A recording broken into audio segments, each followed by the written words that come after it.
नमस्कार, मैं दुर्गेंद्र चौहान।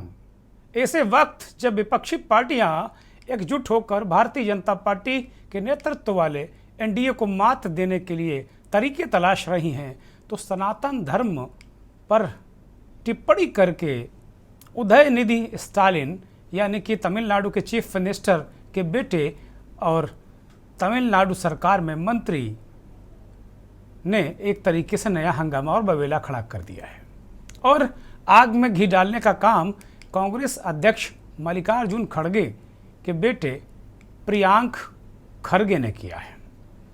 प्रियांक खड़गे ने दूसरे शब्दों में एक तरीके से उदयनिधि स्टालिन के बयान को समर्थन किया है।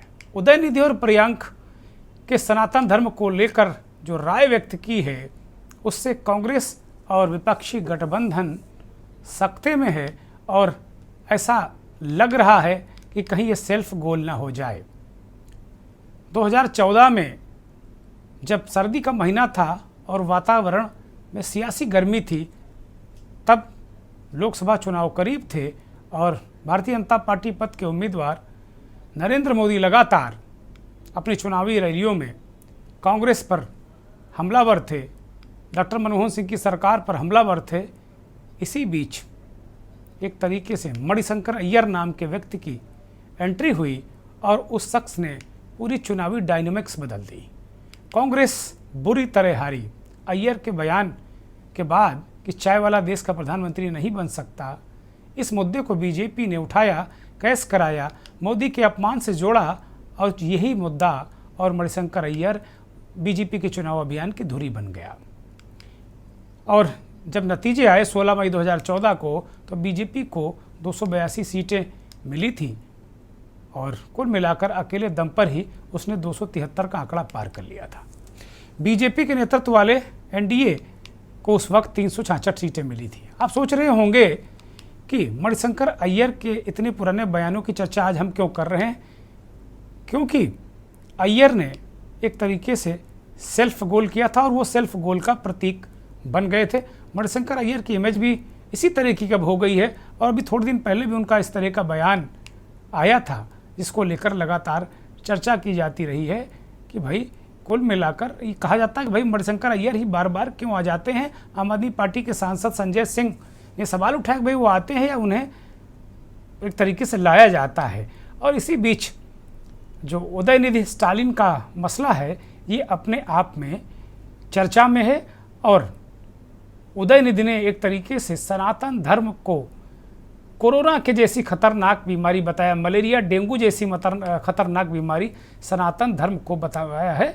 इसको लेकर धर्माचार्यों में और तमाम जो संगठन हैं, हिंदू संगठन है, सनातन धर्मी लोग हैं और राजनीतिक दल भी सख्ते में हैं और राजनीतिक दल कोई भी खुलकर इनका समर्थन कर नहीं रहा है। केजरीवाल ने कहा कि वो सनातनी हैं और वो ऐसी किसी भी बकवास का साथ नहीं देते हैं। तो कुल मिलाकर इंडिया वाले गठबंधन में भी इसको लेकर एक अलग तरीके का माहौल बन गया है। लेकिन बहुत ही जो तपे तपाए राजनीतिक लोग हैं, वो इस बात को कह रहे हैं कि भाई ये बाकायदे सोचा समझा बयान है उदयनिधि स्टालिन का और जो समर्थन है वो भी सोचा समझा है। इस बार दक्षिण से वार होगा और उत्तर में उसको काउंटर किया जाएगा। तो कुल मिलाकर अगर देखा जाए तो भारतीय जनता पार्टी और उसके गठबंधन को सबसे ज़्यादा फिक्र है कि हिंदू और सनातन के नाम पर वो पूरा चुनाव लोकसभा का केंद्रित करना चाहती है। और जो विपक्षी गठबंधन है इंडिया, वो सनातन धर्म और हिंदू धर्म को सिर्फ ब्राह्मणवाद और मनुवाद ठहराकर ये साबित करना चाहती है कि ये 10% लोग जो ब्राह्मणवादी व्यवस्था को मानते हैं, मनुवादी व्यवस्था को मानते हैं, वो 90% दलित, शोषित, पीड़ित अल्पसंख्यकों का उत्पीड़न करते हैं। ये एक तरीके से एक आम धारणा बनाने की कोशिश जो क्षेत्रीय दल हैं इंडिया वाले गठबंधन में, वो कर रहे हैं। तो अगर पूरे एक फलक में देखा जाए, राष्ट्रीय फलक में, तो मुझे जो दिखाई दे रहा है 2024 का लोकसभा चुनाव, वो एक तरीके से इसी तरीके से है कि कुल मिलाकर जो चुनावी दहाड़ है वो एक अलग माहौल क्रिएट कर रही है। और जो चुनावी दहाड़ है उसको लेकर उत्तर दक्षिण में दो फाड़ नज़र आ रहे हैं। और अगर 2024 के चुनाव को आप देखेंगे, जैसे जैसे धीरे धीरे बढ़ेगा, ये दो जगह एक तरीके से डिवाइड होता दिखेगा। एक हिंदू के खांचे में फिट करने की बीजेपी की कोशिश, और दूसरी तरफ इस खांचे को तोड़ने की जो ओबीसी और दलितों की राजनीति करते हैं क्षेत्रीय दल और कहीं हद तक कांग्रेस पार्टी, इन दोनों के बीच एक बड़ा मुकाबला होने जा रहा है। और प्रत्यक्ष तौर पर भारतीय जनता पार्टी और उसके संगठन जो हैं वो भले ही कुछ भी कहें, लेकिन जो इस तरीके की चीज़ें हैं वो उन्हें ज़रूर परेशान कर रही हैं। तो आज मंथन में बात इसी पर कि क्या जो चुनाव है ये एक तरीके से 2024 का वो क्या हिंदुत्व बनाम जाति खांचे पर होगा या कुछ और परसेप्शन होगा। लेकिन मोटे तौर पर जो सनातन पर हमले की बात आ रही है उसके पीछे मंशा यही नजर आ रही है।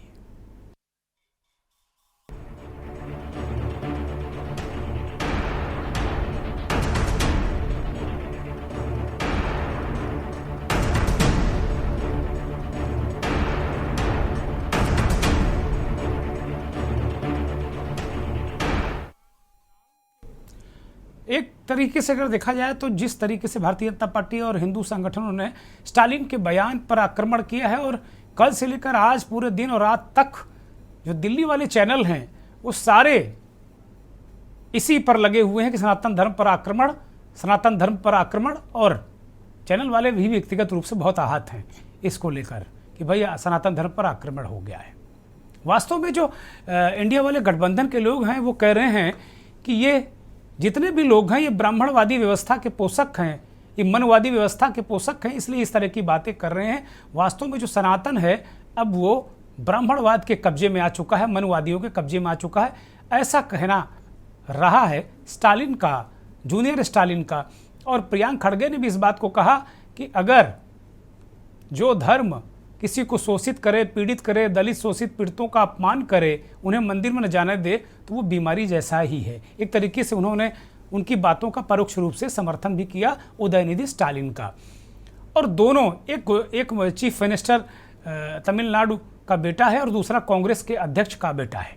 तो ऐसा लग रहा है कि दक्षिण से दूसरी पीढ़ी आक्रामक मोड में है। अब उत्तर से कौन लोग मुकाबला कर रहे हैं ये सब सामने है, लेकिन भारतीय जनता पार्टी की पूरी कोशिश है कि पूरे इंडिया वाले गठबंधन को धर्म विरोधी, हिंदू विरोधी, सनातन विरोधी साबित करके एक तरीके से खासतौर पर उत्तर भारत में वो एक बड़ा वोट बैंक, जैसा कि वो पिछली बार भी वो 43% वोट ले गए थे 2019 में, वो चाहते हैं कि इस बार 50-52% वोट, इस उनकी कोशिश से, चाहे वो राम मंदिर का मसला हो, चाहे सनातन पर आक्रमण का मसला हो, इसको लेकर वो चाहते हैं कि करीब 50 से ऊपर % वोट वो ले जाएं। लेकिन इन सब चीज़ों को देखते हुए अलग तरीके से पलटवार हो रहा है। अमित शाह मध्य प्रदेश के दौरे पर हैं, वहाँ के पूर्व मुख्यमंत्री और कांग्रेस के नेता कमलनाथ जो इस समय अध्यक्ष भी हैं, उन्होंने इस बात को बहुत जोर देकर ट्वीट किया और कहा कि भाई अमित शाह जी, आप मध्य प्रदेश में आए हैं, गुजरात के बोटाज के हनुमान मंदिर की मूर्ति तोड़े जाने पर क्यों कुछ नहीं बोलते? हो हल्ला सनातन धर्म को लेकर आप लोग मचा रहे हैं, लेकिन इस मंदिर को लेकर आप हल्ला क्यों नहीं मचाते? आपने इस पर, ये मंदिर तो आप ही नहीं बनवाया था, भगवान बजरंगबली का, और आज बजरंगबली के पूजा दिवस पर मध्य प्रदेश में आप चुनावी दौरे पर हैं। गुजरात के जो बोटाज जिले का जो भगवान बजरंगबली का मंदिर है उसकी मूर्ति को तोड़ दिया गया है, भगवान के विग्रह पर कालिख पोत दी गई है। ये वही हनुमान मंदिर है जिसका आपने अप्रैल में उद्घाटन किया था। अमित शाह को याद दिला रहे हैं कि अमित शाह जी, ये वही मंदिर है जिसको आपने बनवाया है और उसका उद्घाटन किया है। घटना को 4 दिन बीत चुके हैं। अब ऐसा क्या हो गया कि आपके मुंह से एक शब्द नहीं निकला और आप बड़े भारी आप और आपकी पार्टी सनातनी बनते हैं? तो ये बातें एक तरीके से दोनों तरफ से चल रही हैं। कोई सॉफ्ट तरीके से आक्रमण कर रहा है, सॉफ्ट हिंदुत्व का सहारा लेकर, कोई सीधे सीधे आक्रमण कर रहा है। तो मुझे ऐसा लगता है कि इंडिया वाले गठबंधन की ये रणनीति है कि जो सॉफ्ट हिंदुत्व अपनाने वाले दल हैं वो उस पर बीजेपी को घेरे, और जो जाति खांचे की राजनीति करते हैं वो दल जाति खांचे को करते हुए इस बात को बार बार कहें कि ये सनातन धर्म, ये हिंदू धर्म, ये व्यवस्था, ये जो चीज़ें हैं ये ब्राह्मणों के हाथ में है, ब्राह्मणवादी व्यवस्था के हाथ में है, और इसीलिए आप लोगों के ये हिमायती नहीं हो सकते हैं। तो ये एक तरीके से अलग अलग तरीके से बातें हैं। और अगर मोटे तौर पर जो मुझे एक जानकारी मिली तमाम लोगों से कि भाई ऐसा क्या, क्यों ऐसा उदयनिधि मारन ने कहा, तो पता चला कि वो उदयनिधि मारन के परिवार में सिर्फ वो द्रविड़ हैं और उनके परिवार में सिर्फ उनकी दादी यानी करुणानिधि की पत्नी ही धर्म को मानती थी। बाकी लोग एक तरीके से यूं कहें कि वो किसी धर्म को नहीं मानते, नास्तिक कह सकते हैं उनको आप, इस तरीके के वो लोग हैं। और कुछ लोगों ने भी बताया कि भाई पेरियार और रमा शास्त्री, कांसीराम और ज्योतिबा फुले, इनके बाद अगर किसी ने इस तरीके की बात की है तो वो उदयनिधि स्टालिन है। आप सोच सकते हैं कि इतने तमाम जो महापुरुष हैं दलितों चिंतकों के, पेरियार को तो भगवान कहा जाता है। और आपको याद होगा जब उत्तर प्रदेश में मायावती की सरकार थी तो पेरियार मेले लगा करते थे, बहुत सारी चीज़ें हुआ करती थी, लेकिन पेरियार के बारे में उत्तर भारत में बहुत सारे लोग जानते नहीं थे। तो पेरियार का जो आंदोलन ही था पूरे दक्षिण में, वो सिर्फ इस बात को लेकर था, उस ब्राह्मणवादी व्यवस्था को लेकर था, उन सनातनियों को लेकर था, उन हिंदुओं जो मंदिरों मठ मंदिरों पर कब्जा करने वाले हिंदूवादी व्यवस्था का था, जो दलितों को मंदिरों में नहीं घुसने देते थे, उन्हें छुआछूत मानते थे, उन्हें अपमानित करते थे, उसके खिलाफ पेरियार का आंदोलन रहा। और एक विद्वान दक्षिण की, उनसे मेरी बात हो रही, वो कह रहे थे कि भाई जो बातें बाद में 80 के दशक में कांसीराम ने उत्तर प्रदेश और पंजाब में उठाई, जो बातें ज्योतिबा फुले ने उठाई, सबसे पहले अंबेडकर जी ने उठाई, वो बातें वास्तव में 60 के दशक में पेरियार ने उन सब सारी बातों का वहाँ समाधान कर दिया था। वो वहाँ एक तरीके से एस्टैब्लिश कर दिया उन्होंने कि ये जो ब्राह्मणवादी व्यवस्था है वही हिंदू है, वही हिंदू धर्म है। और अब जो दक्षिण में लोग हैं वहाँ पर जो आबादी है वो 85-90% पिछड़े दलित और अल्पसंख्यक लोग हैं। तो 8-10% लोगों के चक्कर में 8-10% लोग अगले लोग हैं, उन्हीं के खिलाफ ये आंदोलन था। तो जाहिर सी बात है कि स्टालिन को राजनीतिक लाभ तो मिलेगा ही। एक और बात बताई गई कि जो आर्य और अनार्य जो द्रविड़ हैं वो मानते हैं कि मूल रूप से भारत के असली नागरिक वही हैं, और मूल रूप से भारत के नागरिक वही हैं, आर्य बाहर से आए हैं। और आर्यों और अनार्यों का युद्ध भी इतिहास में हुआ है, ऐसा बताया गया है। मैं इतिहास का विद्यार्थी नहीं रहा हूँ, मुझे बहुत मैं दावे के साथ नहीं कह सकता, लेकिन जो बातें हो रही हैं उन पर मैं ये बात कह सकता हूँ। तो कुल मिलाकर ये बाकायदे सोची समझी चुनावी रणनीति है। जिन विषयों से 14 और 19 के चुनाव में कांग्रेस और अन्य दल बचते थे, उन विषयों पर ही चोट करके इस बार 24 की डगर मुझे लगता है कि विपक्ष तय करने वाला है। और बीजेपी के सामने हिंदुत्व और सनातन की पिच पर अपने आप को टिकाए रखने के लिए बड़ी चुनौती उनके सामने है। उदयनिधि मारन और उन पर आई प्रतिक्रियाएं और केजरीवाल, इन तीनों को जरा सुनिए आप। சனாதன எதிர்ப்பு மாநாடு என்று போடாமல் சனாதன ஒழிப்பு மாநாடு என்று நீங்கள் இதை போட்டிருக்கிறீர்கள், இதை அழைத்திருக்கிறீர்கள், இந்த நிகழ்ச்சிக்கு பெயரிட்டீர்கள், அதற்கு என்னுடைய வாழ்த்துக்கள். சிலவற்றை நாம் ஒழிக்கத்தான் வேண்டும், எதிர்க்க முடியாது. கொசு, டெங்கு காய்ச்சல், மலேரியா, கொரோனா, இதையெல்லாம் நம்ம எதிர்க்கக்கூடாது. सनातन धर्म के संबंध में डीएमके के जिस नेता ने बोला है, दयानिधि स्टालिन ने, उनके डीएमके के नेता से पूछा जाना चाहिए कि इसका स्पष्टीकरण उनके पास है कि नहीं है। उन्होंने कहा सनातन धर्म में बिल्कुल समाप्त कर देना चाहिए। क्या सनातन धर्म जाति पात और मजहब के आधार पर यह भेदभाव पैदा करने वाला धर्म है? मेरे बहनों भाई, सनातन धर्म ऐसा है जो यह संदेश देता है वसुधैव कुटुंबकम का। सनातन धर्म यह संदेश देता है यत पिंडे तब ब्रह्मांडे, जो पिंड में है वही ब्रह्मांड में है, जो जड़ में है वही चेतन में है, जो छोटे में है वही बड़े में है, जो मेरे में है वही तेरे में है। यह संदेश देने वाला यदि कोई धर्म है तो वह सनातन धर्म है। इसलिए मैं कांग्रेस के लोगों से कहना चाहूंगा, गठबंधन में जितने लोग शामिल हैं, INDIA गठबंधन में, तब से मैं कहना चाहूंगा इसके लिए उनको क्षमा मांगनी चाहिए, नहीं तो यह देश किसी भी सूरत में माफ नहीं करेगा। बहनों भाई, मुझे ये मैं भी सनातन धर्म से हूँ, ये भी सनातन धर्म से, आप लोग भी, आप में से भी कई लोग सनातन धर्म के होंगे। मुझे लगता है हमें एक दूसरे के धर्म की इज्जत करनी चाहिए। एक दूसरे के धर्म के खिलाफ बोलना अच्छी बात नहीं है, गलत बात है। सबको एक दूसरे के धर्म की इज्जत करनी चाहिए।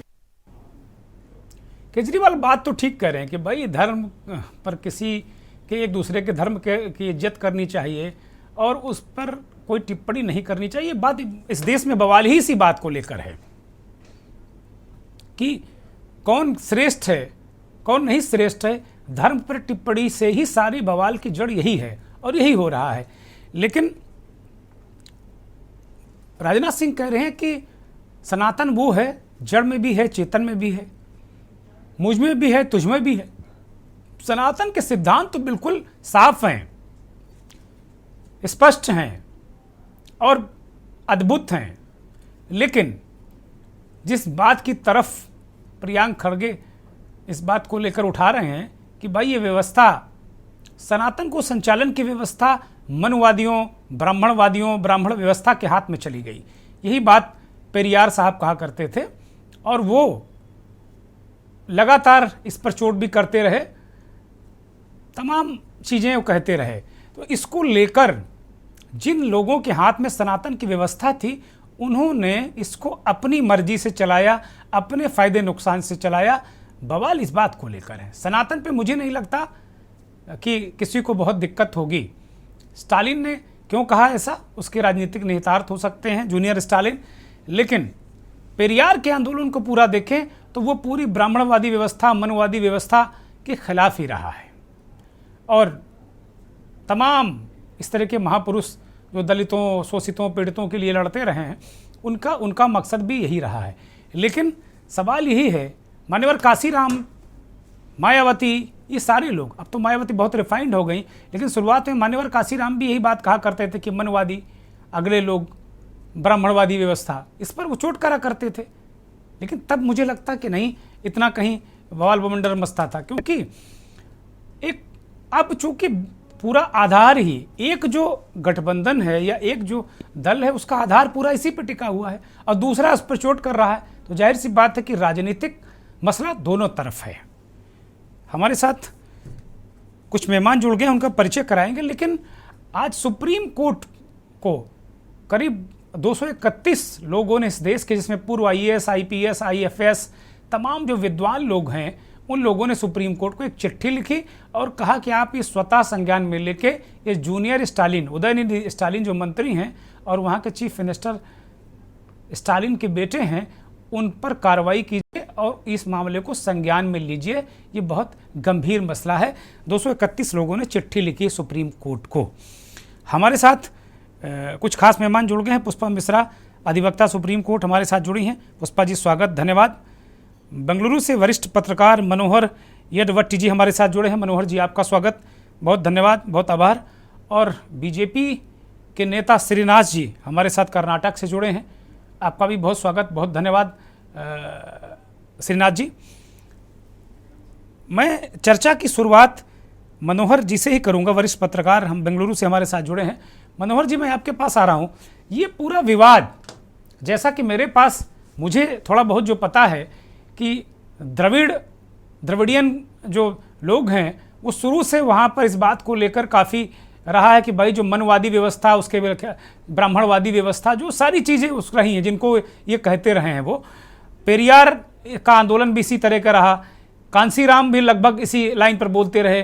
अंबेडकर जी ने भी कहा था कि भाई ये हिंदू धर्म में मैं पैदा हुआ लेकिन मरूंगा नहीं, क्योंकि हिंदू धर्म शास्त्रों से इनसे चलते हैं और शास्त्र ब्राह्मणवादी व्यवस्था के शिकंजे में है। इस तरीके की बातें जितने भी दलित चिंतक, दलित उत्थान करने वाले लोग हैं, उन्होंने ये सारी बातें कही हैं। और पेरियार सबसे बड़ा नाम निश्चित तौर पर बाबा साहब के बाद है। वो ये स्टालिन का जो बयान है सनातन धर्म के बारे में, बहुत खराब बातें उन्होंने कही हैं।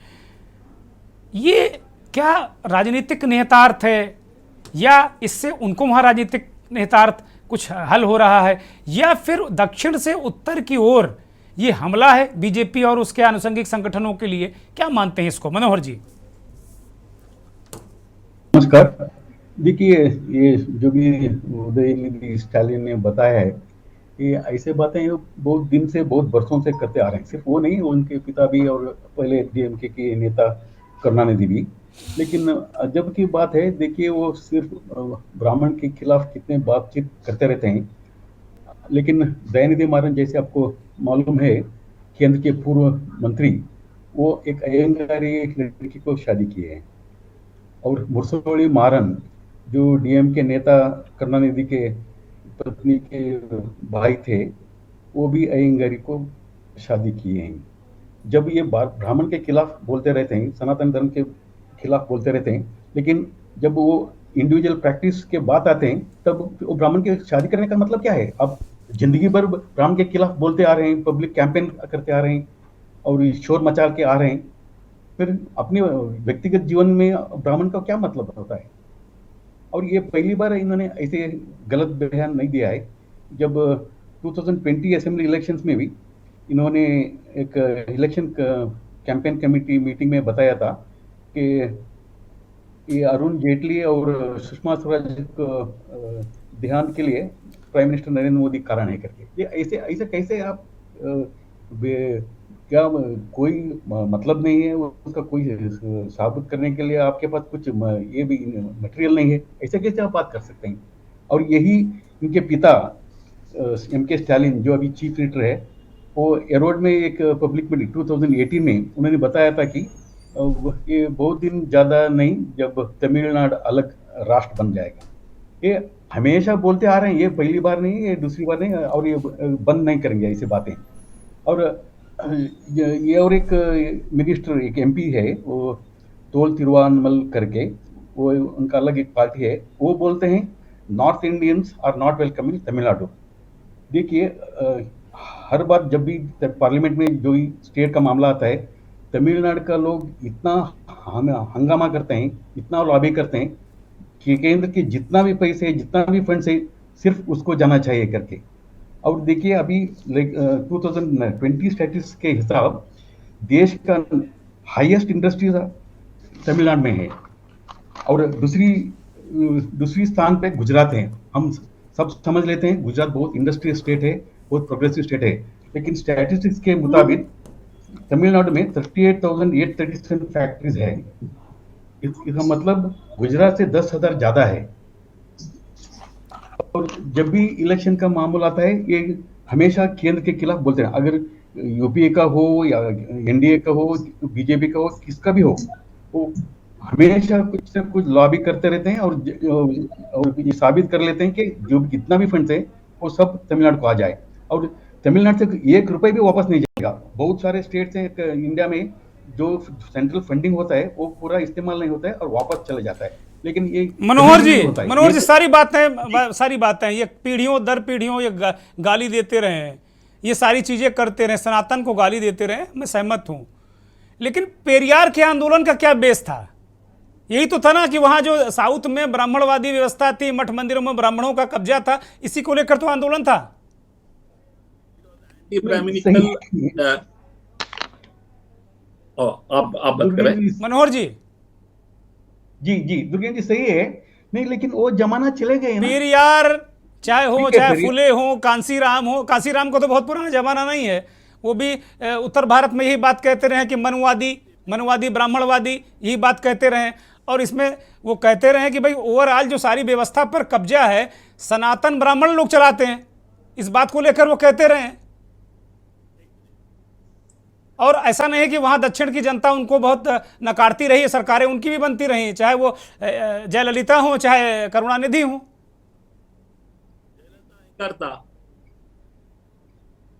जी दुर्गेश जी, देखिए मजाक की बात है, जब तमिलनाडु को जो भी फैसिलिटीज सुविधा चाहिए, तब वो पार्टी के कोई भेद नहीं होते उन लोगों की, वो सब इकट्ठा हो जाते हैं और तमिलनाडु की जो भी चाहिए वो ले जाते हैं। अभी देखिए, अभी प्रेजेंट इशू अगर बता देंगे तो नीट, देखिए 40 से ज्यादा मेडिकल कॉलेजेस है तमिलनाडु में, वो उसमें ज्यादा वो डीएमके वालों के, एमपी के, पार्लियामेंटेरियंस के और उन लोगों का जो है।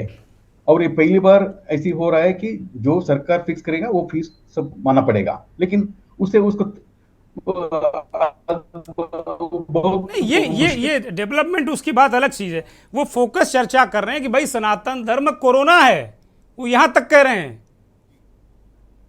मैं सीधे जाऊंगा बीजेपी के नेता के पास। श्रीनाथ जी, ये इसके पीछे क्या राजनीतिक मंशा हो सकती है, क्या हो सकता है? वो तो बहुत ही आपत्तिजनक टिप्पणी उन्होंने की। अब वो कह रहे हैं कि भाई वो लगातार सीरियल अफेंडर हैं, वो लगातार इस बात को कहते रहे हैं, उनका परिवार ये कहता रहा है, और खुद शादी करेंगे ब्राह्मणों से। इसमें दो लेट अस सेग्रीगेट दो पोर्शंस अलग करेंगे। One is political and the other one is Sanatan Dharma. Sanatan Dharma I just I mean in a very short way आपसे बता दूंगा। वो तो बहुत पुराना है, भगवत गीता से पुराना है। वो आदमी आत्मा और जीने का धर्म का फ्रेमवर्क जो है वो बताता है। हिंदू धर्म में और सनातन धर्म में कन्वर्शन दिखा ही नहीं, क्योंकि कन्वर्शन होता ही नहीं। सर्वधर्म उसमें था, सब लोग इसमें फॉलो करता था, वो सनातन है। ये I don't think the Udhayanidhi Maran I mean Stalin understands this. See, Sanatan Dharma, they don't have. Ramaswamy, what you say about the problem, what happened there it was anti-God and anti-Brahminical issue on which he created the DK, the Dravida Kazhagam. From Dravida Kazhagam, Dravida Munnetra Kazhagam came, then Anna DMK came, all this process happened. But all of them are believers in God. When they make a marriage at home, Stalin परिवार भी तो लगभग नास्तिक जैसा ही है। Stalin परिवार भी, अगर करुणानिधि की मां को आप छोड़ दें, दुर्गा स्टालिन को, तो उसके बाद सारे लोग तो नास्तिक ही हैं। सब लोग आस्तिक है। शादी रिलीजियस करते हैं, बाहर आके पब्लिक पे पार्टी का शादी करते हैं। See they are all believers in God and now Sanatan Dharma is a Sanatan Dharma, it is a framework, it doesn't. Shrinath ji, Sanatan Dharma में किसी को दिक्कत हो ही नहीं सकती। सनातन धर्म तो कहता है जो मेरे में है तो वो तेरे में है, जो जड़ में है, चेतन में है। लेकिन दिक्कत इन लोगों को क्यों हो रही? चाहे वो पेरियार हो, चाहे रामास्वामी हो, चाहे कांसीराम हो, चाहे फुले हो, चाहे मायावती हो, दिक्कत क्यों हुई? दिक्कत ये हुई कि सनातन का ठेका मनवादी और ब्राह्मणवादी व्यवस्था ने ले लिया, वहां दिक्कत हुई। डिवाइड करके पॉलिटिकल एडवांटेज के लिए नहीं, पॉलिटिकल एडवांटेज कब मिला? जब ऐसी व्यवस्था कहीं ना कहीं स्टैब्लिश हुई तब वो मिला। अब एक जो ध्रुव है, आप चाहे उसको बीजेपी कह लीजिए, एनडीए कह लीजिए, एक ध्रुव है वो कहता है कि भाई हिंदू हिंदू हिंदू सनातन, दूसरा कहता है हिंदू कोई धर्म ही नहीं, हिंदू धर्म तो ब्राह्मण है। तो ये एक इस देश में एक नई बहस छेड़ने की कोशिश की जा रही है। एक को फायदा सबको हिंदू करने में है और दूसरे को फायदा है जातियों में तोड़ने में। कुल मिला के मुझे ये समझ में आ रहा है वही करने वाले के लिए दयानिधि मारन, उदयनिधि स्टालिन बात किया है। सी, इसको पॉलिटिकल एडवांटेज के लिए they are unnecessarily talking about our heritage. हमारा हेरिटेज के ऊपर बात करने का नेसेसिटी था क्या? आज वो लोग राजकीय पॉलिटिकली जो करना है वो करने दो। See, they can't speak on our spiritual points on which we have a lot of reverence. उसका ऊपर अच्छा, मुझे लगता है कि इसको सीरियस लेना ही नहीं चाहिए था, लेकिन चूंकि दूसरे पक्ष को भी इससे फायदा है इस मुद्दे को उठाने से, इसलिए वो लगातार जुट गए लोग। अरे भाई, अगर एक व्यक्ति, अगर मान लो कि उसने कोई सनक में कोई बात कही थी, कह रहे हैं तो भाई सनातन का तो हृदय बहुत बड़ा है, सनातन का हृदय तो बहुत बड़ा है, लोग उसको खुद ही धिक्कार कर देंगे, उसी को धिक्कार देंगे। लेकिन जैसे ही वहां से स्पार्क हुआ, चिंगारी लेकर दौड़ो और आग लगा दो, बस ये है। उसमें कुछ फायदा नहीं है। जो करने के लिए जा रहा है वो उसका ऊपर वही पत्थर लगा रहा है उसका सिर का ऊपर। अरे आप उत्तर भारत वाले साथियों से पूछिए, वो आफत किए हुए हैं आपके दल के ही लोग। बहुत वो कह रहे हैं बिल्कुल गदर हो गई है, पूरी दुनिया पलट गई है, स्टालिन ने पूरी दुनिया पलट दी। अरे ठीक है, स्टालिन को आप क्यों उतना महत्व दे रहे हैं? स्टालिन को हम महत्व नहीं दे रहा है, वो उसका स्टेट नहीं, दक्षिण वाले महत्व नहीं दे रहे हैं, मुझे पता है, लेकिन उत्तर वालों को बहुत दिक्कत है, क्योंकि उत्तर में असली लड़ाई उत्तर में, जो तीर दागा गया दक्षिण से उसका असर उत्तर में दिखेगा। दोनों को ये भरोसा है, ये मसला पॉलिटिकल है। नहीं, वो पॉलिटिकल है क्योंकि पॉलिटिकल एडवांटेज का मसला है। हमारे साथ दो और मेहमान लगातार जुड़े हुए हैं, बीएचयू से हमारे साथ इतिहास के प्रोफेसर ओंकार नाथ सिंह जुड़े हुए हैं, और लगातार जो पुष्पा जी हमारे साथ जुड़ी हुई हैं, सुप्रीम कोर्ट के अधिवक्ता है। मैं ब्रेक ले रहा हूं एक, और एक वे सुप्रीम कोर्ट की वकील पुष्पा मिश्रा जी के पास जाएंगे। पुष्पा जी, तमाम जो इस देश के तमाम IPS IAS जो तमाम रिटायर अधिकारी, तमाम जो प्रमुख लोगों ने सुप्रीम कोर्ट को एक चिट्ठी लिखी, वो चिट्ठी काफ़ी आज चर्चा में रही कि उन्होंने कहा कि सुप्रीम कोर्ट इस सीधे मसले का संज्ञान ले। इस तरीके के मसलों में कोर्ट की क्या कोई भूमिका होती है क्या, या हो सकती है क्या? यह संविधान क्या कहता है? क्या संविधान भी कहीं ना कहीं सनातन या इन सब चीजों को क्या प्रोटेक्ट करता है क्या? नहीं, संविधान किसी सनातन या किसी क्रिश्चियन या किसी मुस्लिम रिलीजन पे नहीं है। संविधान की जो बेंचेस, जो कोर्ट की बेंचेस होती है, उसमें इस तरह के मैटर ऑलरेडी पेंडिंग हैं। बहुत सारे मैटर्स इसमें डिसाइडेड हुए हैं, और वो जो लेटर पिटीशन कह लीजिए, या वो फाइल कर सकते हैं। और letter petition all over India से फाइल होती है। ये अलग बात है कि वो हमारे ऑनरेबल जस्टिस उसकी कितनी संज्ञान लेते हैं। और एक डायरेक्शन इशू हुआ था एक पिटीशन में, एक रिट पिटीशन में, और वहाँ पे इस तरह के ऑल ओवर कंट्रीज से इस तरह के हेट स्पीच या सामने अगर होते हैं स्पीच में, जहाँ पे पब्लिक स्पीच होती है, तो उसके ऊपर कुछ गाइडलाइंस इशूड थे कि आप सुओ मोटो FIR हो जाएगी, कॉन्ग्रेस ले लेंगे, कंप्लेन की जरूरत नहीं है। लेकिन जो हम आज चर्चा कर रहे हैं, इसमें एक विशेष बात यह है कि ये एक मुख्यमंत्री द्वारा बनाया गया हुआ है स्पीच है, एक राज्य का स्पीच है, और एक राज्य की पुलिस या एक राज्य का इसमें क्या FIR होगी और क्या कॉग्निजेंस लिया जाएगा, वो एक विचार विषय होगा। और इस लेटर पे देखते हैं कि सुप्रीम कोर्ट क्या संज्ञान लेके, क्या कमेटी बना के इसको गाइड करेंगी, कंटेम्प्ट में लेके जाएंगे, वो तो आने वाले प्रोसीजर्स में क्लियर होगा। और लेटर में जहाँ तक मुझे ज्ञात है कि वो लेटर में वो केस का हवाला देते हुए था कि अगर हमारी गाइडलाइंस नहीं फॉलो होगी तो उसको कंटेम्प्ट पिटीशन माना जाएगा। तो मेरे हिसाब से शायद वो उसी में गए हैं। मैं बहुत स्पष्ट नहीं कह सकती हूँ कि लेटर पिटीशन मैंने देखा नहीं है, पर उसी के तहत वो गए होंगे। अच्छा, इस तरह की जो चीजें हैं, ये हेट स्पीच की श्रेणी में तो आती ही हैं या नहीं? बिल्कुल आएंगी, ये भी रिलीजियस हेट स्पीच में आ जाएंगी। आप कोई भी धर्म हो, उनका ये डिफेंस मैंने न्यूज में सुना था कि वो कहते कि नहीं, हम क्या कहते इनइक्वालिटी सनातन धर्म के खिलाफ बोले थे। आप इनइक्वालिटी नहीं, वो कह रहे हैं कि सनातन धर्म एक बीमारी है, मलेरिया, डेंगू, कोरोना जैसी बीमारी है, इससे लड़ना उड़ना नहीं है, इसे मिटा देना है, ये बात कर रहे हैं वो। को तंग दिया है। नहीं, उन्होंने ये बात कही है, या उन्होंने ये बात कही है कॉन्फ्रेंस में, राइटर्स कॉन्फ्रेंस है, अगर राइटर्स कॉन्फ्रेंस में उन्होंने ये बात की, और वो थीम जो था शायद धर्म एबॉलिशन कॉन्फ्रेंस था, तो वो कॉन्फ्रेंस ही क्या कहते हैं, उन्हें परमिशन ही नहीं होनी चाहिए थी। अब उनकी सरकार है, वो मुख्यमंत्री के बेटे हैं, खुद कैबिनेट मिनिस्टर हैं जूनियर स्टालिन, तो जाहिर सी बात इस तरीके से तो जाहिर सी बात है हेट फैलेगी, आवश्यकता पड़ रही है, इसीलिए लेटर पिटीशन की आवश्यकता पड़ रही है।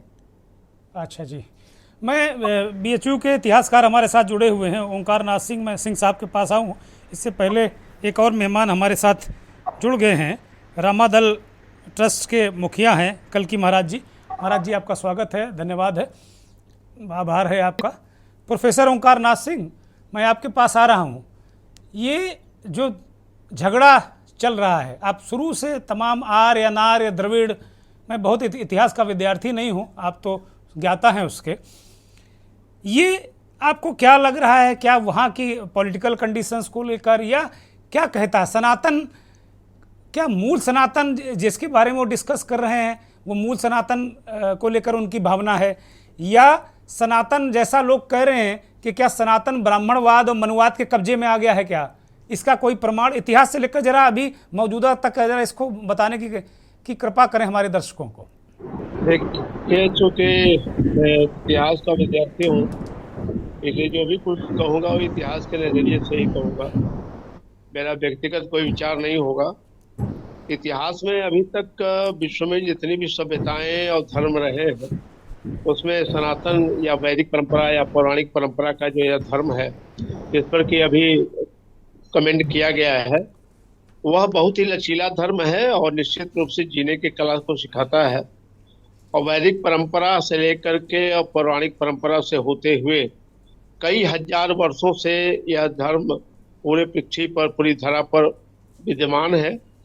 और इसमें इतना लचीलापन है कि हर 50 साल 100 साल बाद जो सामाजिक समीकरण बनते और बिगड़ते रहे हैं, उनको ध्यान में रख करके नई रचनाएं जनता के सामने या धर्म को मानने वालों के समक्ष रखी गई हैं, जिससे कि उनके जीने में किसी तरह की कोई समस्या धर्म के द्वारा न आ जाए। ऐसा मैं किसी अन्य धर्म में नहीं देखता। तो मैं समझ सकता हूँ कि यही कारण है कि उसके लचीलेपन के कारण कि आज उस पर इतनी घोर टिप्पणी हो रही है, इसको कहते हैं कि बिल्कुल बदनीयत के साथ बात की जा रही है। और किसी भी धर्म के व्यक्ति को किसी भी दूसरे धर्म के व्यक्ति के साथ इस तरह का व्यवहार नहीं करना चाहिए। तो स्टालिन ने जो भी कुछ किया है, स्टालिन वहाँ के मंत्री हैं और उनको यह याद रखना चाहिए कि जो भी प्रभुत्व में रहता है वो इस तरह की वाणी का उपयोग करता है और बार बार ब्राह्मण परंपरा का उपयोग करके समाज को विघटित करने और जात में बांटने का जो कुत्सित प्रयास राजनेताओं को द्वारा किया जा रहा है, यह निश्चित रूप से भारत को बांटने में ही सहायक होगा। मेरी यह मान्यता है कि सनातन धर्म से ही अन्य धर्मों की भी उत्पत्ति हुई, जिसमें बौद्ध धर्म है, जैन धर्म है और बाद में सिख धर्म भी इसी की रक्षा के लिए बनाया गया। और सबको अपनी स्वतंत्रता है अपने अपने देवी देवताओं को पूजने और उनके साथ उनके जो भी विचार है उसको अंगीकार करने की पूरी छूट है भारत में, धर्मनिरपेक्ष राष्ट्र की तरह। इसलिए मैं समझता हूं कि स्टालिन का भी जो यह व्यवहार है, जो उनका विचार है, वह निंदनीय है, उसको निंदा की श्रेणी में रखा जा सकता है। सनातन पर किसी भी तरह का इस तरह का आक्षेप उचित नहीं है। मैं उनको बता दूं कि जर्मन विद्वान विंटरनिट ने जिसने साहित्य का अध्ययन किया है, वह यह मानता है कि भारत के पास, भारतीय संस्कृति के पास, हिंदू परंपरा के पास, वैदिक परंपरा के पास जितने धर्म का साहित्यिक पुस्तकों का भंडार है, वह विश्व के किसी अन्य धर्म या किसी अन्य संस्कृति के पास नहीं है। इसलिए स्टालिन के इस व्यवहार की मैं निंदा करता हूँ, व्यक्तिगत रूप से निंदा करता हूँ, इतिहासकार होने के नाते निंदा करता हूँ। वैदिक परंपरा में लगातार परिवर्तन होते रहे हैं और हर सामाजिक व्यवस्था को चलाने के लिए उनके पास बहुत सारे ग्रंथ हैं। ओंकार जी, ग्रंथों के आधार पर ही ओंकार जी, मैं सहमत हूँ कि कहीं कोई दिक्कत नहीं, बड़ा लचीलापन है, यही खूबसूरती है सनातन की। लेकिन ये चाहे पेरियार हो, चाहे रामास्वामी हो, चाहे अंबेडकर जी रहे हो, चाहे मायावती हो, काशीराम हो, इन सब ने जब कहीं ना कहीं इस जो लचीली व्यवस्था है उसमें कहीं ना कहीं कोई मसला अपभ्रंश हुआ है या कोई एक व्यवस्था ने उसको शिकंजे में कसा है, तभी तो इन लोगों ने आवाज़ उठाई है, तभी बड़े बड़े दलित आंदोलन हुए हैं, पिछड़ों को लेकर आंदोलन हुए हैं। तो कहीं ना कहीं जिस व्यवस्था की बात कर रहे हैं वो आदर्श व्यवस्था है, लेकिन उसमें क्या विकार नहीं आए हैं? क्या इसका कोई प्रमाण नहीं है क्या आपके पास? है और विकार को दूर करने के लिए समय समय पे नए ग्रंथों की रचना भी की गई है, लेकिन यहाँ पे दृष्टि के साथ अगर उस पर विचार किया जाएगा तो उनको लगेगा कि यह अनुचित है।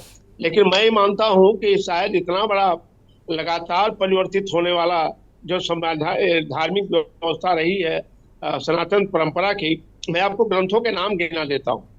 वैदिक परंपरा में संहिताएं लिखी गई, ब्राह्मण ग्रंथ लिखे गए, आर्यणक ग्रंथ लिखे गए, उपनिषद लिखे गए जिसको वेदांत कहते हैं, वेदांग लिखे गए कि कैसे इसको पढ़ना चाहिए, स्मृति साहित्य लिखा गया, उसके बाद शास्त्र लिखे गए, निबंध लिखे गए और हर समाज में होने वाले परिवर्तन को स्वीकार करके बार बार जो इस तरीके की बात करने वाले ओंकार नाथ सिंह जी, बार बार इस तरह की बात करने वाले लोग एक दलील देते हैं, वो तमाम पुराणों की बात करते हैं कि ब्राह्मण अगर भ्रष्टाचारी, अनाचारी, कदाचारी है तब भी वो पूजनीय है, और शूद्र जिसे दलित, शोषित, पीड़ित है, अगर वो बहुत सत्कर्मी भी है तब भी वो पूजनीय नहीं है या उसका आदर नहीं किया जाना चाहिए, उसका तिरस्कार नहीं किया जाना चाहिए। इस तरीके की दलीलें देते हैं।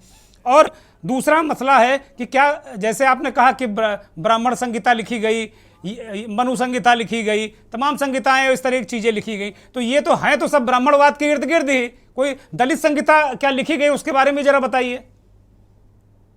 संहिता से लेकर के जितनी भी संहिताएं लिखी गई वो सभी, अगर हम इतिहास के दृष्टि से कहें तो निश्चित रूप से ऋषियों ने लिखा, तत्कालीन परिस्थितियों को ध्यान में रख करके लिखा।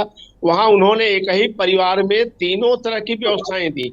अगर व्यक्ति बुद्धिमान है तो ब्राह्मण का कार्य कर रहा है, अगर माता जो है पढ़ी लिखी नहीं है तो वह दासी का काम अपने घर में बैठ करके कर रही है, बुनने और सिलने का काम कर रही है। तो एक ही परिवार में जन्मना नहीं था, यह तो कर्मणा था, और वह जन्मना धीरे धीरे परिवर्तित हुआ। ठीक उसी तरह से जिस तरह से आज भी सोसाइटी में 4 तरह की व्यवस्थाएं विद्यमान हैं, उसमें निश्चित रूप से मैं नहीं कह सकता कि भारत में आज भी या विश्व में कोई कह दे कि सभी लोग धनी है और सभी लोग, या तो सभी लोग गरीब हैं, सभी लोग अछूत हैं या दूसरे अछूत नहीं है, ऐसा नहीं कहा जा सकता। ये तो हर परंपरा में जो भी आप व्यवस्था स्थापित करेंगे उसमें निश्चित रूप से कमियां आ जाएंगी। दिक्कत वही आई ना कि कर्मणा नहीं जन्मना, जन्मना श्रेष्ठ। जब जन्मना श्रेष्ठ का भाव आया तो कर्मणा श्रेष्ठ अपने आप में गौड़ हो गया। और इसी वजह से फिर चाहे स्टालिन हो, चाहे पेरियार हो, रामा शास्त्री हो, कांसीराम हो, अंबेडकर हो, सबने सवाल इसीलिए उठाए कि जन्म सिद्ध अधिकार मान लिया कि मैं ब्राह्मण कुल में पैदा हुआ तो मैं ही अपने आप के पैर पुजाऊंगा चाहे मेरे कर्म जितने हीन हो। नहीं, मैं अगर आज अभी द्रमुक परिवार के मुखिया पर या उसके परिवार पर बात करूं तो क्या ये लोग एक परिवार के बाद जन्मना नहीं है? लगातार राजनीति में रहने का अधिकार इन्हीं को है। इस तरह से वो परिवारवाद पे आ गए, वो हम पॉलिटिकल परिवारवाद पे नहीं जा रहे हैं, हम सामाजिक व्यवस्था की बात कर रहे हैं, हम उस पर नहीं जा रहे। मैं अब जरा कल्कि महाराज को ले लूं, फिर मैं आपके पास आऊंगा। ओंकारनाथ सिंह जी, बिल्कुल ठीक है, राजा का लड़का राजा ही बनता था, वो भी उसी परंपरा को करते रहे हैं। वो एक अलग विषय होगा कि भाई तमाम अलग अलग तरीके का परिवारवाद है, उनका परिवारवाद अलग है, बीजेपी का परिवारवाद अलग है, उनका परिवार सब अलग अलग तरीके से परिवारवाद है। लेकिन यहाँ सामाजिक व्यवस्था की हम लोग चर्चा कर रहे हैं कि वास्तव में जन्मना, भाई ब्राह्मण तो ज्ञानी होता है, ज्ञानी क्षत्रिय हो सकता है, ज्ञानी दलित हो सकता है, ज्ञानी वैश्य हो सकता है, तो उसको भी तो पूजनीय का दर्जा मिलना चाहिए। नहीं, पूजनीय का दर्जा मिलता था क्योंकि समाज में चारों वर्ण मिल करके ही काम करते थे। सिंह साहब आजकल कहाँ मिल रहा है, तभी तो समस्याएं आ रही ना। उनकी अलग विधा है। ये did not come out of सनातन धर्म, it is वृत्ति धर्म। कहने में बहुत अच्छा लगता है, सुनने में भी मुझे इतना अच्छा लगता है, मैं खुद सनातनी हूँ, मुझे इतना अच्छा लगता है कि हमने बिल्कुल साक्षात हम स्वर्ग में पैदा हो गए, लगता है बिल्कुल अच्छा लगता है और गर्व होता है कि हम सनातनी हैं। लेकिन जब दूसरे पक्ष को भी ना सुने, हम खुद को श्रेष्ठ बताएं और उनको मंदिरों में ना घुसने दें, उनसे छुआछूत करें, ये आंदोलन 60 के दशक में तभी दक्षिण से तो शुरू हुआ। इसीलिए कल्कि महाराज, मैं आपको चर्चा में शामिल कर रहा हूं। हमारे इतिहासकार ओमकारनाथ सिंह प्रोफेसर साहब BHU से हैं, बड़े विद्वान व्यक्ति हैं। उन्होंने जो कुछ जैसा हो आदर्श के रूप में एक बात बताई, जो कुछ लिखा पढ़ा है आदर्श स्थिति ये है, और उन्होंने बाकायदा उदाहरण, मैं कोई पॉलिटिकल बात नहीं की, उन्होंने एक विद्वान की तरह उन्होंने बात की। वो कह रहे हैं कि भाई कर्म के आधार पर होता है। अब क्या वास्तव में जो मौजूदा समाज है या जो पहले समाज था, जिस समाज में छुआछूत का आरोप लगा, चाहे अंबेडकर का काल रहा हो, चाहे पेरियार और रामास्वामी का कार्यकाल रहा हो, क्या उस काल में ये इसी तरीके की आदर्श व्यवस्था सनातन धर्म पालन करता रहा है, या ब्राह्मणवादी मनुवादी व्यवस्था पर उंगलियां क्यों उठी? पैदा हुआ कल्कि जी महाराज जी, मेरी आवाज जा रही है आपको? हाँ, कृपया जरा थोड़ा सा, आपकी आवाज कम ही है तो थोड़ा करीब कर लें माइक को। बोलिए। देखिए, जो वाद है मनुवाद या ब्राह्मणवाद, ये विदेशियों की साजिश है। भारत में ऐसा कभी नहीं रहा है। आप भगवान राम के जीवन चरित्र को देखें, निषाद राज को उन्होंने अपने बराबर स्थान दिया, सबरी को भगवान राम ब्राह्मण नहीं थे, उन्होंने सबरी के बैर भी खाए, क्षत्रिय थे, कहाँ ब्राह्मण थे? लेकिन ब्राह्मणों का सम्मान किया। तो ब्राह्मण का सम्मान हरदम क्षत्रिय करते रहे, ऐसी कौन सी बात है, और बाकी लोग भी करते रहे। लेकिन वर्तमान में जो वर्तमान का परिदृश्य, आप अतीत में जाइए, वर्तमान में जीजिए, वर्तमान में आ जाइए। जो वर्तमान में है, जिससे उनके पास कोई काम तो है नहीं। स्टालिन की गतिविधियां, आप जब से मुख्यमंत्री बने हैं, ऐतिहासिक मंदिरों को तोड़ना, ये उनके बेटे का मसला है महाराज। हाँ, इनके बेटे का उनका मसला है, बेटा जो बेटे ने बोल कहा रहा ये है, कोरोना है, मलेरिया है, सनातन को देखिए, कहा है। योग्यता विहीन व्यक्ति को जब किसी कोई पद मिल जाए तो क्या करेगा? एक कहावत है, कनक कनक ते 100 गुनी माँ दक्षता अधिकाय, कुछ पाए बौराए कुछ खाए बौराए। वो बौरा गया है, कोई नहीं जानता कि अच्छा महाराज जी, जब तर्कों से आप किसी को हरा ना पाए तो कहें बौरा गया है, अज्ञानी है, ये कौन सी बात हुई? ये कौन सी बात हुई? आप भाई तर्कों से हराइए ना। कि आपने कितने दलित धर्माचार्य हैं, कितने दलितों के मठ मंदिर आप लोगों ने उनको सौंपा है ताला कुंजी? आप ये बताइए ना। आप ठीक है, उसने बहुत गलत टिप्पणी की, मैं निंदा करता हूं, घोर निंदा करता हूं, लेकिन समस्या है ना समाज में, कहीं समस्या तो है ना। समस्या नहीं है, गिनती की कुछ लोगों की बनाई समस्या है। आप अयोध्या आइए, अयोध्या के 60% मंदिरों में गैर ब्राह्मण आपको मिलेंगे। क्या वो क्या वो मंदिरों के प्रमुख ब्राह्मण हैं क्या? ताला कुंजी उनके हाथ में है क्या? पीठाधीश्वर हैं क्या? वो पीठाधीश्वर भी हैं, बहुत कम महाराज जी, गिना नहीं पाओगे, उंगली में होंगे। मैं अयोध्या आता रहता हूं, आपसे मिलूंगा आके। जी बिल्कुल आइए, स्वागत है आपका। अयोध्या की सबसे बड़ी पीठ है हनुमानगढ़, आप जाइए, ब्राह्मण गिनती के मिलेंगे, सभी कर्म से ब्राह्मण इसीलिए बार बार। और ये है पॉलिटिकल मसला है। एक जो पक्ष है वो कहता है हिंदुओं के खांचे में फिट रखो, अपना वोट सीधा करते रहो। दूसरा उसके सामने आ गया, उसने कहा इसको जातियों में तोड़ दो। जातियों में तोड़ दोगे, ये बताओगे कि ये हिंदूवादी व्यवस्था ब्राह्मणवादी व्यवस्था है, तो दलित, शोषित, अल्पसंख्यक सब ये एक साथ हो जाएगा। है राजनीतिक मसला ये। एक आम सनातनी या आम गैर सनातनी से इसका कोई मतलब नहीं है। जैसे अभी हमारे इतिहासकार प्रोफेसर साहब ने कहा कि जो सनातन है वो सहिष्णु है। अब बताओ, जगह जगह लोगों को पीट रहे हैं, कहाँ सनातन धर्म सहिष्णु है?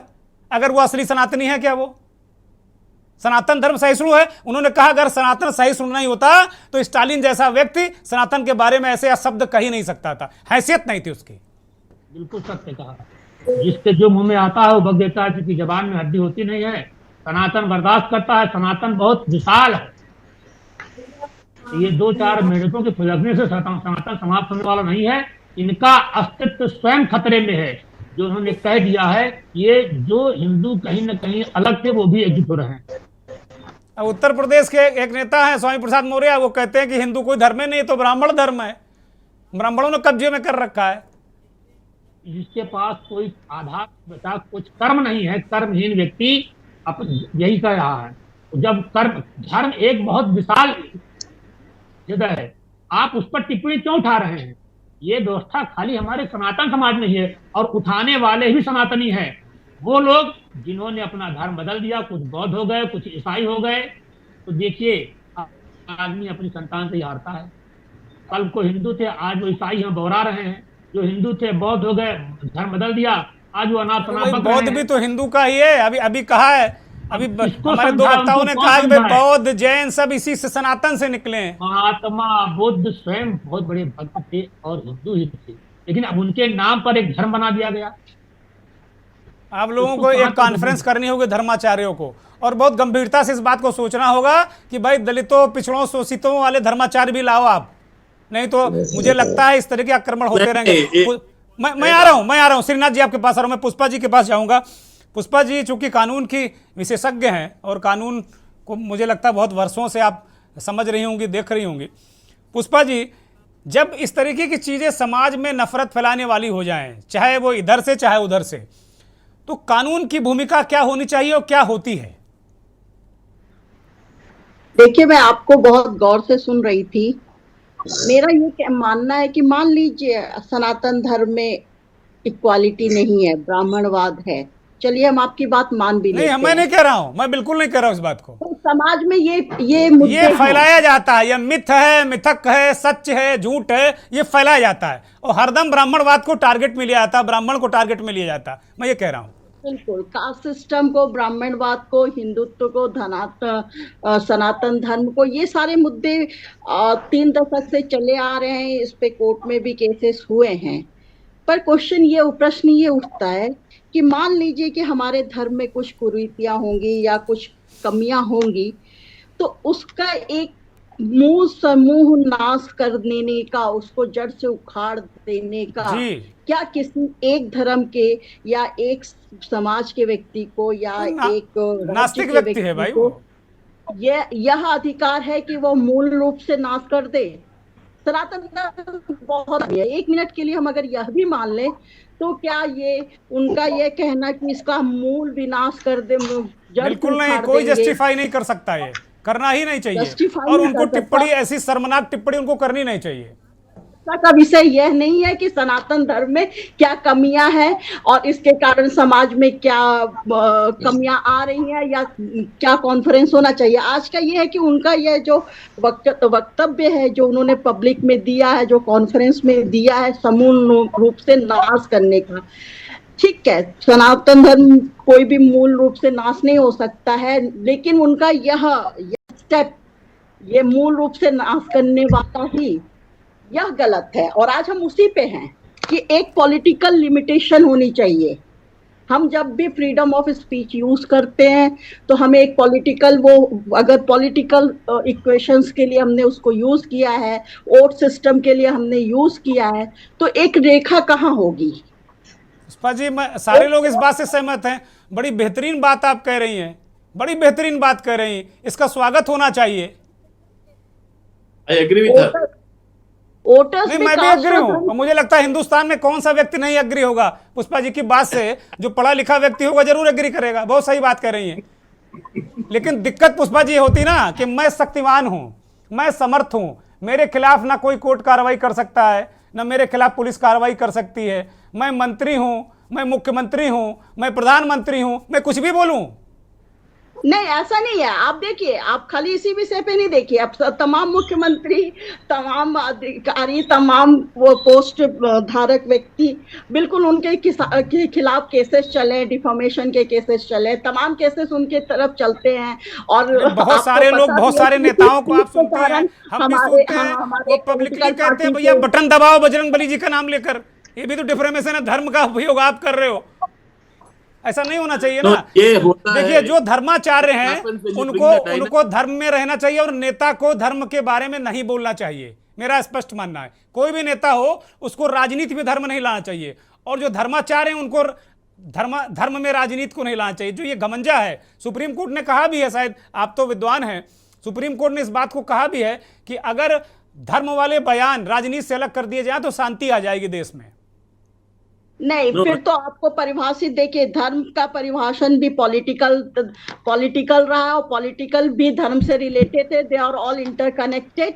अब ये हो जाता है कि समय कालांतर में धर्म भी परिवर्तन होता है। आज हम सेकुलर स्टेट हो गए हैं, किसी समय में हम हिंदू स्टेट हैं, और आज भी स्टेट वाइज पूरे विश्व बटा हुआ है।